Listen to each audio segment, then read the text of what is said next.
Безистена в Ямбол. Ще допуснем ли ние за пореден път тези анадолски мафиоти, които проведоха една провокация, отменяйки арменския геноцид в Ямбол?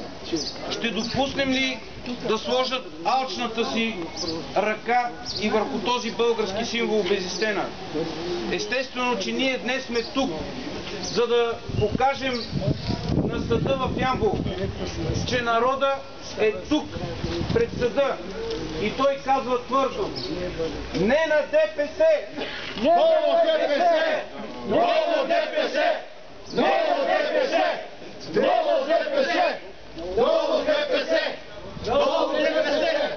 И ако днес тук сме само няколко стотин, то ако съдът допусне да се сложи ръка върху българската светиня, върху българския символ, утре ние тук ще бъдем хиляди. И тогава няма как да не се съобразят с волята на народа. Вие виждате, че България днес се управлява от психопати. Психопати, които претендират за патриотизъм, претендират за родолюбие.